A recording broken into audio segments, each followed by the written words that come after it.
You're watching The Sports Objective, the podcast for Pirates.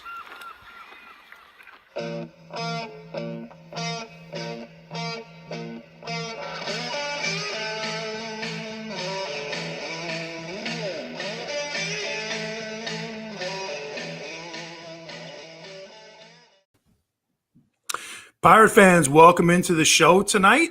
This is a show where we basically discuss the top 5 or 6 games around the country each week in college football. Another big week ahead, and just like that, we're heading into, hard to believe, we're heading into week 6. And I'd like to just take a second here and welcome in my partner of ESPN3, a former great Pirate football player, Jay Sonnhalter. Jay, how you doing? Maddie, I'm good. Can't believe we're already in October. It's getting cold outside. Dude, it's unbelievable. It's here in New England, Jay. I was telling you before the show, it's, we're heading down into the 40s. It's cold. It gets dark at like 5 o'clock at night. And who's the genius that came up with daylight savings? It's the dumbest thing in the world. They need to get rid of that. But the funny part, Maddie, is like, when we were playing, you get the terrible August and summer weather, which is miserable. And then it gets cold, and no one likes that. You only have like 2 weeks of nice weather. So we have the end of September. Now it's cold. Exactly. Game day, it's fun. Game day, it's fine. It's practice where it's tough, where you're out there freezing. So, anyways, yeah, it's never fun to practice in the cold weather. That's for sure. But so how you doing, my friend? You beat up on me pretty good last weekend. Well, my pride is hurt. I'm not gonna lie. I'm not feeling great because I'm sitting around 500. So, 13-13. I can't boast for that, but it's a new season. It's a new day, so I'm ready to go 5-0. We got some good games though this weekend. I'm excited. Yeah, I like it. It's a nice thing about this. It's a week-to-week game, so you can rebound quickly. And I need to pick it up because the last 2 weeks I've been a little shaky. After starting off fast, I've been a little shaky on my picks, but definitely a great slate of games, Jay, and looking forward to that. But before we kind of look forward here into week 6, just wanted to recap week 5 really quick. Very happy to see the Pirates bounce back in a big way. It was a gut-wrenching defeat against Navy. I think it's kind of universally recognized that that's a game we should have won. I think the coaches feel it. I think the players feel it. The fans certainly do, Jay. And then, we were able to go down to Boca and take care of business. Yeah, huge win last weekend, and I think a lot of frustration. They let out and just dominated South Florida. And we saw the explosive offense in just the passing game really, really do a lot of good things. And now it's all about second week on the road. This is a Tulane team that's having a great year. How is the matchup going to look? Being on the road, another road game that's back-to-back weeks. How's East Carolina going to come out? And, I think there's a lot of motivation. They're clicking, and a lot of confidence they've gained from the South Florida game. Yeah, I think that's a really good point. And, for me personally, I was really happy for Holton Ahlers to bounce back the way he did. Going back to that Navy game again, he had the bad pick in the fourth quarter with a chance to win the game. And, he's the type of kid you cheer for. And he bounces back, Jay, with a huge game, 31 of 41 for 465 yards, 6 touchdowns, and the big one, no interceptions. So that's it doesn't get any better than that. If they protect the football, they're going to have an opportunity to win every single game the rest of the year. I agree. I mean, there's talent-wise, I feel like we're right there with these teams now. So it's not like there's a talent deficiency. Maybe Cincinnati. I think Cincinnati is still a step ahead of everybody in the conference talent-wise. But I think we're right there. Well, they've got an opportunity to go. I mean, in all these ball games, the team that plays the most disciplined, the team that really stays consistent throughout each game is going to win because there's good teams in this league, but no one's dominant. And, if East Carolina comes out there and plays their best ball and gets better every week, they're going to have an opportunity to win the league still. Absolutely. And, one more thing on Holton Ahlers here, Jay. It's amazing. You look at his season stats. 1,532 yards passing, 15 touchdowns to 3 interceptions. So those are winning numbers. If he can stay on that kind of pace, he has a chance to have a special year here.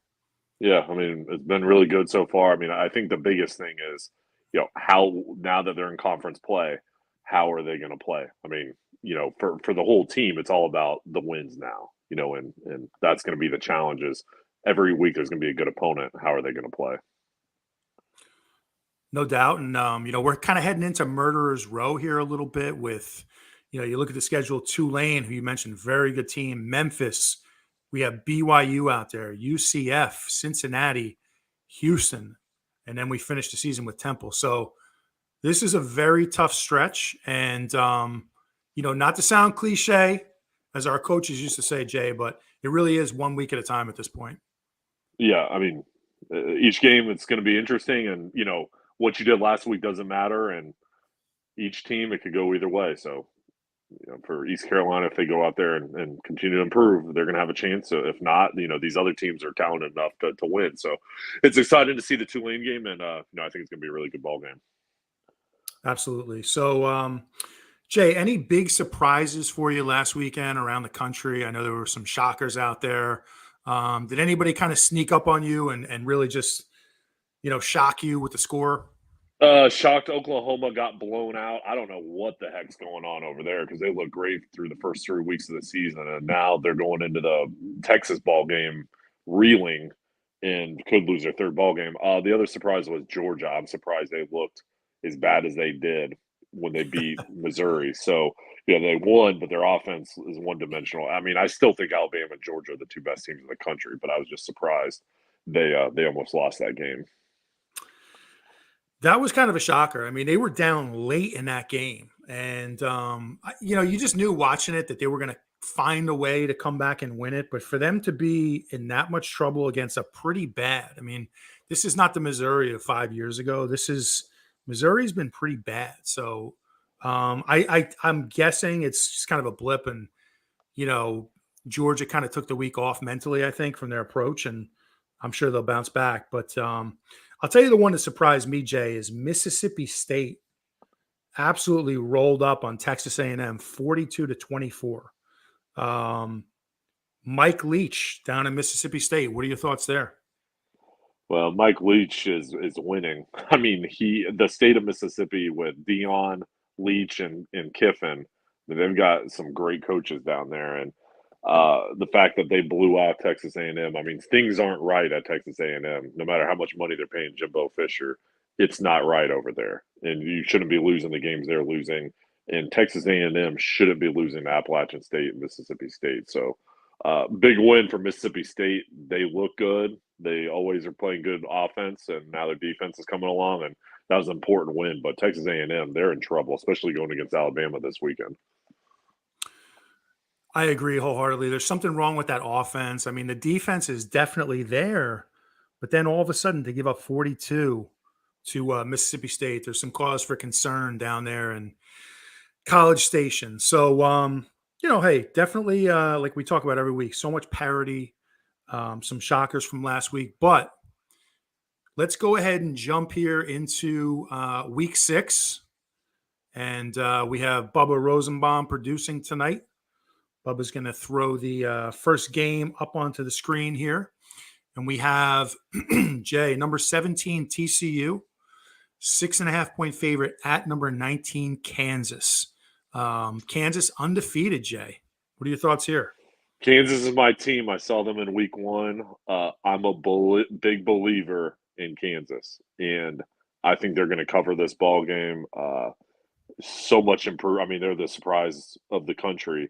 And when I saw them week 1 and talked to their staff and the players, I knew, I didn't know what it was what their record was going to be. I knew, though, they were building something special there. And I'm excited for them. I think they're going to cover.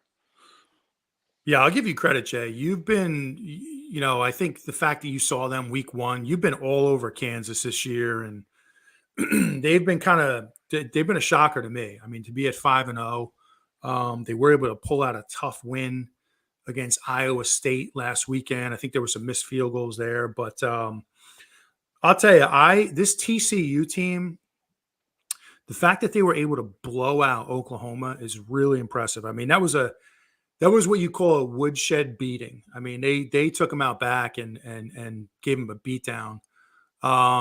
So I really like the way this TCU team is playing. They play fast, they're aggressive. I think Kansas is going to come back down to earth a little bit this week. It's going to be a close game, but I think TCU finds a way to get it done by a touchdown. So I'm going to go with the Horned Frogs, Jay. All right, we're split here. Track it for next week, Bubba. Play this tape We're back. split. Absolutely. Who's next, Bubba? I need to get a win. Who we got next? All right, SEC. Let's go. Go ahead, Maddie. All right, Jay. SEC matchup. This is a good one. Number 8 Tennessee, a 3-point favorite at a now ranked LSU team. What are your thoughts here? Oh, I mean, this one, you look at the spread. I mean, how many teams go into Baton Rouge and win? I mean, that's tough. Now, it's happened and they haven't. This isn't the same LSU team. You look at the odds, though. I mean, Tennessee's flying high. Do they come back to earth? And LSU, everyone was down on them after Florida State, and they've won. They've won consecutive games in a row. I'm going to go with Brian Kelly and LSU. And Joe Sloan, my guy Joe Sloan, the offensive coordinator, former Pirate, LSU. Gotcha. Was he a former teammate of yours, Jay? Yeah. He's a quarterback coach, but he was a teammate of mine. Yeah, so he's a great guy, awesome coach, and he's down at LSU, and I think they're going to cover, and I think they could win this. Gotcha. Yeah, this is one this is a really tough one. A road dog in the SEC is always tough. I watched a lot of the LSU Auburn game last weekend. LSU was actually down 17-0 in the first half. And they were able to get a fumble, scoop, and score before halftime, kind of got back into it. And then they pulled that game out. I think it was 21-17. Love the quarterback's athleticism. He is, I don't know if you've seen much of him, Jay, but he is electric with his feet. Really dynamic athlete. He reminds me a little bit of the kid from Louisville, just his ability to extend plays. So LSU definitely moving in the right direction with Brian Kelly. I just don't think they're quite there yet. So this is going to be our second disagreement of the night, Jay. I'm going with the Volunteers. The Volunteers to go into Baton Rouge to get it done. It's not a night game. I think it's a 12 o'clock kickoff. So I don't know how much that weighs into it, but I'm going to go with the Volunteers are going to stay hot and cover the 3. Look at you and I. 2 fights already. Let's see if we agree on anything. We'll track all. We're going to play this video back next week. We're going to play this footage. You've been calling it a lot better than I have the last 2 weeks, so you're probably right. But we'll see, buddy. We'll see. What do we got next, Bubba? This time we go out to the Pac-12. Utah, number 11 Utah, who's quietly kind of played some great football ever since that opening weekend loss to Florida.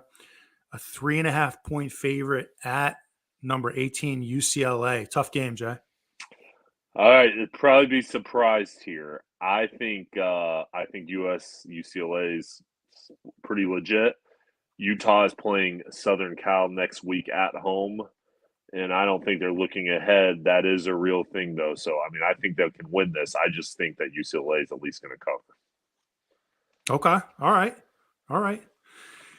If it was 3, I would feel really good about Utah. But the 3.5 gives me some cause for concern. UCLA looked great. And I've been down on UCLA. I thought they were more of a pretender. Didn't have much respect for that team. But they found a way to beat down Washington last week at home. That's pretty impressive because Washington's got a good football team. I have a hard time betting against Utah because they've been so consistent. They beat up on Oregon State last week, but I do like the fact that it's in LA. UCLA is a hot team. They have some momentum. So I'm going to go with you here, Jay. I think UCLA finds a way to cover the 3.5 at home. All right. We're in agreement. Finally, at least we'll win or lose together. It makes me happy. Yeah, we'll see. We'll see, buddy. We'll see. All right, Bubba. Who we got next? All right. So this is one I'll tell you. Everyone would think BYU. Why is Notre Dame favored by 3.5? That's the question. What does Vegas know? Yeah, exactly. Will the Catholics take down the Mormons? That's a good question right there, Bubba. So what do you think here, Jay? I mean, this game's in South Bend. Notre Dame kind of heading in the right direction since that 0-2 start. What do you think? Well, I'll tell you, you would think that BYU is going to win or cover that, but I mean, also everyone's going to think that, and you always think when the public goes one way, you go the other way. I'm going to say that Notre Dame is going to cover here, just because I think it's a weird spread. I'm not basing this on we'll see how both teams. I mean, BYU's been great this season. Notre Dame's been up and down. I think Notre Dame's going to cover for this one. I just have a hunch. Yeah, I think it's a good pick. I mean, BYU looked very shaky to me last week against Utah State, and Utah State is a horrific team. They are horrible. I mean, they struggled with UConn. They lost to Alabama by like 60. No shame in losing to Alabama, but it was like 60-0. That team is horrible, and they were beating BYU in the second half. BYU's played a kind of like a murderer's row schedule. Could they be wearing down a bit? Maybe they just had a bad week. I don't know. But I feel like Notre Dame's trending in the right direction. They absolutely demolished North Carolina, which is always fun to see North Carolina get beat down. But, I mean, they absolutely manhandled the Tar Heels a few weeks ago. What I really like about this one, Jay, is they're coming off a bye week. They had a bye week. So they've had 2 weeks to get ready for BYU coming into South Bend. I think they're fresh. I think they're moving in the right direction. Marcus Freeman, maybe he's got it going. So I'll say Notre Dame covers the 3.5. I'm with you on this one. All right, 2 for 2, buddy. 2 for 2. What's next, Bubba? All right. A shootout on the Red River. Texas -7 against Oklahoma. And neither one of these teams are ranked.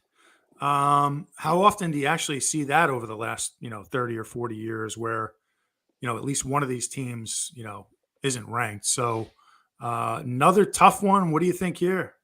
All right, I'm going to go out on a limb. You may disagree with me, but I feel really confident in this. I'm going to go with Oklahoma to cover. And this is why. They've just lost 2 games in a row. Unless there's something disastrously wrong, and I don't think there is, I don't see Oklahoma, whose backs are against the wall, they have to win this game, losing to their rival by 7 or more points. Now, obviously, we don't know the outcome of this, and Texas may surprise us and blow them out. I don't think Texas is amazing either, but I just think the fact that there's a lot of pressure on Oklahoma in a rivalry game, I would be shocked if they lose by 7 points or more. So I'm going to go with Oklahoma to cover. Man, I think you said everything I was about to say. I agree with you. I totally agree with you here. You find it hard to believe that Oklahoma 3 weeks in a row is going to perform that badly. They're always motivated for this game. It's the Red River rivalry. Thanks to Bubba Rosenbaum here for putting that up. But always going to be a fun game. I agree. I think Oklahoma finds a way to bounce back. They're going to have, for a fact, their coach is going to destroy them in practice this week. They're going to be watching film. They're going to be motivated. So I think Oklahoma finds a way to bounce back. I don't know who's going to win, but I think they'll cover the 7 points for sure. And this is a comment here from Bubba. Oklahoma and Texas is not only huge for all the obvious reasons, but following losses to K-State and TCU, Brent Venables and the Sooners must win to have a solid chance of competing in the Big 12. Exactly. It's getting halfway through the season. It's kind of now or never for the Sooners. So should be a bounce back opportunity there. So those are our top 5 games, Jay. We did pretty good, man. We called some similar games this week. So we agree on 3 and disagree on 2. Correct. Okay. All right. Well, So we're going to track this, show the video next week, and see who's the winner and who's the loser. And I hope we both win. Bubba's got the season stats. So, Bubba's got the season stats. You're winning. I think you're 2 games up. I know, but I don't feel like I don't think either of us are winning. Yeah. It's hey, there's a lot of time left. But so we got those 5 games. Let's go ahead and kind of shift focus here, Jay, to, we touched on it at the beginning of the show, but let's kind of analyze the Pirates heading down to New Orleans to face off against a 4-1, very impressive Tulane team. Well, Tulane is really well coached. Willie Fritz is a heck of a coach. He's won everywhere he's been. Tulane had a bad year last year, and kind of shocked this year, 4-1 and playing great, and kind of a surprise with how well they've been playing. They just beat Houston last week and down on their quarterbacks, down the depth chart. Now Michael Pratt's coming back, and Pratt's really, really good. So he's going to test out the secondary for East Carolina. I think this game is going to be very tight, closely matched, competitive. I mean, I think it's going to really go down to the wire. So this is a big one for ECU. After this one, you get to come home. If they can get 2 games on the road in conference, that would be a huge boost. Absolutely. And this game initially opened as a pick'em, and the line has now shifted to Tulane -3, which I think is a fair line. I do see it as a pick'em type game. Whoever executes the best. And, I think it's going to be one of those games. It's going to come down to maybe a crucial turnover, maybe a special teams play. I think it's going to be that close where one play could dictate the winner of this one. But Jay, I wanted to ask you, we touched on Holton Ahlers at the outset of the show. Wanted to ask you, our bruiser type back, Rajay Harris, went down this week with a torn ACL. Wanted to get your thoughts on the running back room. Marlon Gunn, obviously a very impressive freshman. Well, Gunn's going to be great. He is fast. He's big. I mean, he has all the tools. With Harris, I feel terrible for him, just with the injury and all the rehab he's going to do and missing this season. He's a huge loss. He is an unbelievably pass protector, as well as his running ability. He's really good running back. His pass blocking, what he can do picking up blitz is outstanding, and he's going to be missed in the passing game. And that's going to be the challenge, for Mitchell, who's coming back. How healthy he'll be, how he'll perform coming back, and then for Gunn, who's really good. It's just those guys are going to have to step up and pick up where they're going to miss Harris. So it's a tough loss for ECU with Harris out for the rest of the season. They do have great depth at that position. They're going to miss his game and his talent. They definitely are. I mean, he's beyond the fact he's a great player. He's a great kid, great leader. He's kind of an ambassador for that team, and he does a great job. So huge injury there. We're very fortunate to have Keaton Mitchell and Marlon Gunn. And then, you look, I always kind of look to the third back because you're only one injury away. And, you have Kamaro Edmonds, who's a transfer from the University of North Carolina. He was a 4-star recruit out of Havelock. He came into the program, I believe it was late spring. So you now have Kamaro Edmonds in that role of the third back. Yeah, an opportunity for him to step up. I mean, when injuries happen, guys have to step in to get opportunities. So, he's a talented guy, and everyone's going to have to perform. No question about it, and it'll be fun to see. Jay, what do you think about, you look at East Carolina last week. listen, we both know defenses oftentimes can dictate the play calling that you have on offense, but it seemed like East Carolina came out much more aggressive approach, a lot less zone coverage. We had man to man on the outside, so I thought we took a lot more shots vertically in the passing game. What were your thoughts on just the play calling in general? Do you think that is something we're going to see moving forward, or do you think that was because of the opponent? Well, I mean, they jumped on South Florida and won the game early on. I mean, I think when you look at play calling, on defense, obviously you're strategizing, blitzing, or how you're going to handle things. On the offensive side, you may call a go route every single play, but if they take it away, you're going to have to take the check down. So I think, South Florida wasn't as good as Navy on defense. They weren't as complicated on complex, and we had some opportunities where we have great wide receivers, and we took advantage of that. So I mean, I think there was some more kind of aggressiveness there, but I mean, I think it's on everybody. For those big plays or aggressive mindset, and again, aggressive is always great, but sometimes it's not the right thing to do. I mean, sometimes you don't want to be aggressive against certain teams, so you want to play it more close to the vest and just pick up positive yards. So I think in that game, the big plays worked and kind of had the knockout punch. But I think every game is different. It definitely is, and my feeling is, we're going to thrive when teams play us man on the outside. We have the receivers, we have height, we have the ability to stretch the field with those receivers, and I think Holton, when you look at his ability to throw the deep ball this year, it's so much better than it's ever been. He's been money, especially on the fade routes, the jump balls.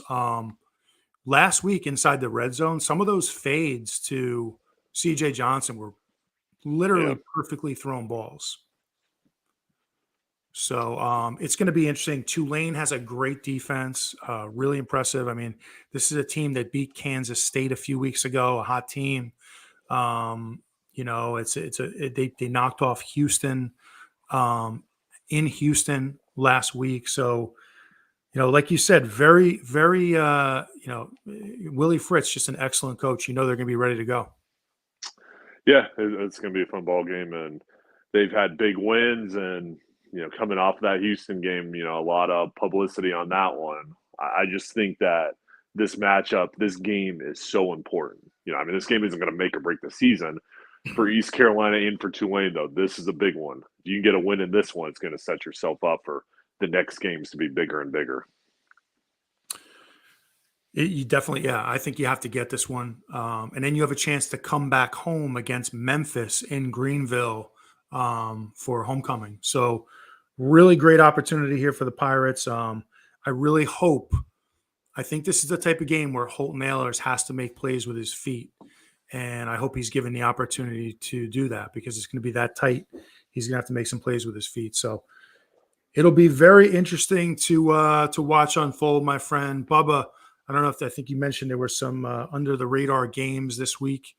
If you wanted to throw those up on the screen. Here we go. So Purdue at Maryland. Absolutely. Purdue, Jay, I don't know if you saw it, but Minnesota was undefeated and ranked, and Purdue put it on them pretty good last week. Pretty impressive win. Yeah, well, I'll tell you, the Big Ten, it's deep. I mean, it's crazy how good that league is, and Purdue, and Maryland is good. That'll be an interesting game. I'm probably going to be watching other games, but that'll be an interesting game. Yeah, I have a feeling I'm not going to be watching much of Purdue versus Maryland. But this is a game that I actually thought about putting into the top 5. I think this is a good matchup. Florida State, they dropped the game at Wake. Wake's an outstanding team. They really are. I mean, they're very good. NC State couldn't quite get the offense going against Clemson, but I thought they held up pretty well physically. What do you think here, Jay? In Raleigh, in your hometown? Yeah, it's this one. This one's going to be really interesting. I mean, after the Clemson game, you're like, okay, NC State's at home. Florida State's down. Well, Florida State's good. I mean, Florida State lost to Wake Forest. Wake Forest is legit. I think this is going to be a heck of a game, and I wouldn't be surprised if FSU comes in and wins. I wouldn't be surprised. Yeah, I wouldn't be surprised either. If you're NC State, you got to get this one at home. You have to. And I'll tell you, I don't know if it was just a rumor, but I thought it was kind of funny. The coach for NC State is kind of rumored, Dave Doran, rumored to or linked in some way. It could just be fake news. We know there's tons of fake news out there in college football. Right. Linked to the Wisconsin job. What do you think about that one? He's not going to get that. I mean, unless they win the ACC, there's too many other guys they'd go with. I mean, they'll throw his name around, but I mean, why would they hire him when they fired Paul Chryst, who won 9 games every year or more? I mean, Dave Doran hasn't won anything. Right. It's a good point. So I mean, all these guys are going to be rumored and linked, but I mean, if you're the AD at Nebraska, or excuse me, at Wisconsin, Barry Alvarez, why would you hire Dave Doran? I mean, where's the step up in that? Right. Yeah, I hear you. How can you sell that to the fan? I mean, that's the whole thing. It's like all these guys. How are you going to sell somebody to the fan base that hasn't won the ACC? Like, what would excite the boosters to hire a guy? Unless he's got to win the ACC or be darn close to get a big job. And I mean, I think he could get another one. I don't know if he can get that one, but I mean, they've got to win big. If they go 9-3, it's a good year. But I mean, Wisconsin, they can get somebody else. Yeah, I mean, how about the fact that they fired Paul Chryst? I mean, pretty much all this guy's done is won games there. He's taken them to bowl games, top 25 finishes like every year. He gets off to one rough start, and I guess that's just the world we live in. It's kind of pathetic the way sometimes these coaches are fired. Maybe there's more to the story. Who knows? I don't want to get into it too much, but Jim Leonard, the DC at Wisconsin, is a kind of a hot commodity in coaching circles. He's a young name, up and comer, so maybe he gets a job. I don't know, but I mean, there's got to be stuff going on behind the scenes because that doesn't make sense on the surface. So I'm sure there's something behind the scenes, and that's why it happened. Because especially Wisconsin, they don't do that crazy stuff. So there must have been something happening they didn't like. And then also, I know Jim Leonard's just the interim coach. But, I mean, if there's something going behind the scenes, they want to give it to him. They don't want him to leave. I assume he's going to have a good chance to get that job. Yeah, I think Paul Chryst was the third coach in probably 30 years at Wisconsin. So they have a pretty good track record there. The Razorbacks, Jay, at Mississippi State, another intriguing game here. What do you think here? Well, that's going to be tough. I mean, every game in the SEC is good now. I'm gonna go with Arkansas on that one. I think Mississippi State's passing game, Arkansas a little better in the trenches, so I'm gonna go with Arkansas. It'll be interesting, man. I never like to bet against Mike Leach because I just like the guy. He's one of the few personalities, old school personalities we have left in college football. We used to have a ton of them with Bobby Bowden and Spurrier and some of these guys. Leach is definitely the most entertaining interview in college football, right? I mean, he is. The interview's better than watching the game sometimes.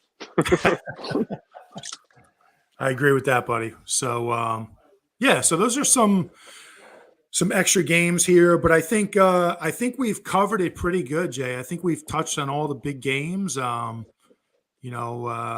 Here's another one here. Georgia is a 30-point favorite over Auburn, the oldest rivalry in the South. Well, I think that game's in Georgia, if I'm not mistaken. So who knows? I mean, after last week, squeak out a win against, Missouri, who knows? Well, I think Auburn may be falling off the cliff. I mean, Brian Harsin is in deep trouble down there, and Georgia just played terrible against Missouri, so I'm sure they're going to come out playing on fire. So I wouldn't be surprised if Georgia blows it out, and we'll see. Yeah, and this next question here, this is one we touched on a little bit last week. I mean, I personally, I think it works. I think Dion, I think it works. You know, we talked about Georgia Tech. You know, he would be. You talk about instant recruiting, microwave recruiting. He would be bringing in 4 and 5 stars tomorrow. Again, I don't know about the X's and O's yet, just because he's a new coach. You know, that takes time as a coach, but talk about instant microwave a program. He would work for me. Well, I mean, the thing is, for me, there's a lot of coaches you don't know about the X's and O's. you know what I'm saying? Like out there, like he at the very least. I mean, I think he's gonna win big when he gets a bigger job. At the very least, you're gonna get a lot of tickets being sold and outstanding recruiting, and that's about 75% of the battle right there. So, if he hires a good staff, I think honestly, I think he's going to get a big job whenever he's ready to leave. But if I was a program, I would hire him in a heartbeat. Yeah, I think that's a great point. I mean, if he came in as kind of like that figurehead type coach where he oversees recruiting, brings in a great DC, a great offensive coordinator, it would definitely work, I think. So, yeah. We shall see, my friend. We shall see. So, hey, with that said, I think we covered it pretty well. Jay, where are you this weekend? What game do you have? I'll be Charleston Southern at Campbell on Saturday, and then on Friday night, Nightdale versus Heritage for high school football. So got a back-to-back Friday and Saturday. So excited for the weekend to get started. Busy weekend for you. You know, I really want you to get one of these UConn games, dude. So I know. Let's get come up game. and say we can go out and get some dinner up in the Semenza territory up there in Connecticut. Yeah, you come have some real Italian food, buddy. Because I'm listen, I love the South. As much as I love the South, the Italian food, it just doesn't hold up. The food up there is way better, Matt. Way better. Yeah, I agree. The Italian food up there, you'll have to show us some next week. You'll have to eat some and show us on your screen what you're eating. Sounds good. I don't shy away from food, so sounds good. I'm with you. But with that said, buddy, all right. Well, want to thank everybody for tuning in tonight. You can find this show obviously on Facebook, but you can also find us on YouTube at The Sports Objective. Please follow us. Please like and subscribe and sign up for notifications. And once again, we appreciate everybody tuning in. And for this week, go Pirates.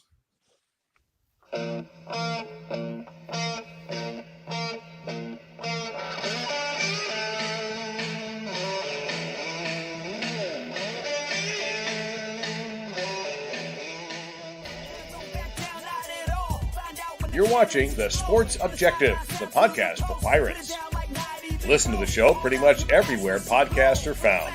Be sure to follow us on social media at The Sports OBJ on Twitter and TikTok, at The Sports Objective on Instagram. Like and follow our Facebook page and subscribe to our YouTube channel. As always, we appreciate you listening to the show, and go Pirates!